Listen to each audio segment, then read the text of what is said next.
What he didn't expect was to be greeted by a man named Henry, an Osage who seemed to have a relationship with his uncle that was straight out of a soap opera. Passing through Henry's land, Ernest finally realized why the Osage were so rich. Everywhere he looked, there were oil rigs, basically Henry's personal treasure chest.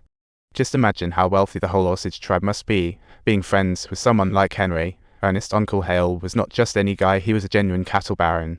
Even though the ranch had zero oil, Hale somehow charmed his way into the hearts of the Osage with his skills and charisma. As a well-known white philanthropist, he became the golden goose for economic development between whites and the Osage. Thanks to his ties with the Osage, he rose to deputy sheriff of the reservation and garnered a lot of respect, playing dad while telling Ernest all about Osage history. He even gave Ernest a book on the Osage, saying to thrive here, he must study the tribe like cramming for finals. They seem clueless about money, but they're clever, not naive. When dealing with the Osage, silence is golden. Avoid becoming the next foolish whitetail. Since Ernest was wounded in battle, Hale arranged a driving job for him, hoping he wouldn't crash into anyone. On his first day, Ernest picked up a lovely Osage woman named Molly, and just like that, he found himself in the whirlwind of a romantic adventure. After escorting Molly, Ernest became her personal chauffeur, her very own Uber. When Uncle Hale heard about this, he asked Ernest if he knew Molly. Ernest thought to himself, she tips like a millionaire.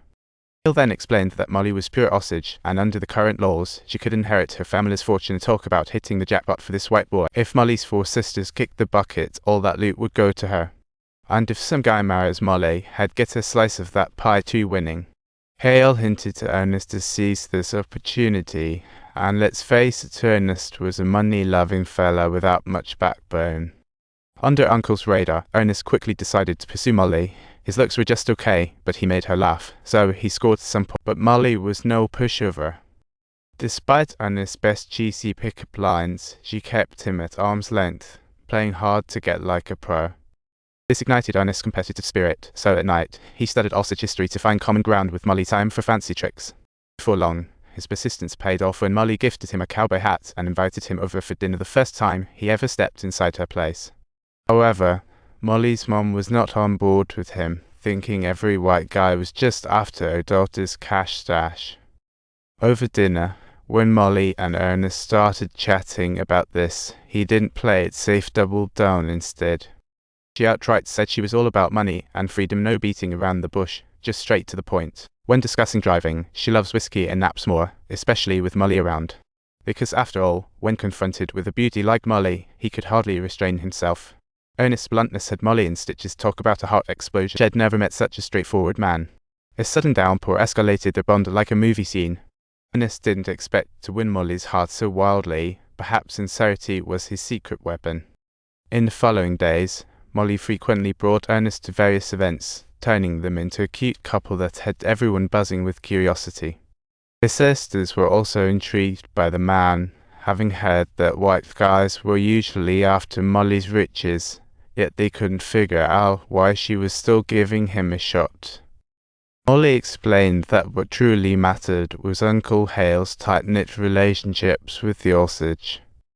After considering, Molly deemed Ernest worth trying, leading to a fairy-tale Indian wedding. Hale officiated their wedding and blessed them. The scene was filled with joy and laughter, like a movie wrap-up. The crowd was lively, singing and dancing. But in stark contrast, Molly's sister Minnie appeared to be in a lot of pain. It was like a tragic opera scene. As the Osage's most trusted white, Hale soothed her with a special charm, like a mysterious play character. However, Minnie soon passed away, plunging the family into deep sorrow like the climax of a tragic tale. Minnie's husband Bill suddenly kicked Ernest out of the house, leaving him puzzled, like a little lost lamb in fog. Hale explained that he was now in a competitive relationship over inheritance with Bill. It was as complicated as a plot twist. Generally, after Minnie's death, her mother would inherit her wealth first, but many Osage women didn't live past 50 due to hereditary diseases. Once she kicked the bucket, her and Minnie's estates would pass to Molly, her sisters, and Minnie's husband. A chilling thought. Hale warned Ernest that for Molly to inherit all, her sisters and their husbands must meet in timely ends. The statement revealed Hale was far from a saint. When flowers bloom, this time is known as Flower Month by the Osage, symbolizing the birth of life, yet contrasting starkly with the Osage people who were fading. Unfortunately, many Osage people were dying one after another for various reasons, almost like singing a tragic melody. Soon after, While Molly was cooking for her kids, she received terrible news. Her sister Anna was in trouble. The plot twist had come too fast. When Molly and Ernest arrived, they found Anna's lifeless body, and it was pretty obvious it was murder. Meanwhile, another male Osage elsewhere was shot dead. The accident seemed frequent here. The spate of murder sent the whole Osage tribe into a panic. Many believed it was a conspiracy to seize their wealth. Thus, the chief of the Osage tribe decided to offer a bounty for any clues, otherwise they'd be stuck in this chilling nightmare. He also sent a representative named Mike to Washington for help since they couldn't count on local police anymore. It was a total. Molly hired a private investigator to probe her sister's death, seeking friendship with the Osage. Hale publicly offered an extra $1,000 bounty, scoring major brownie points with the Osage, just like a dramatic plot twist in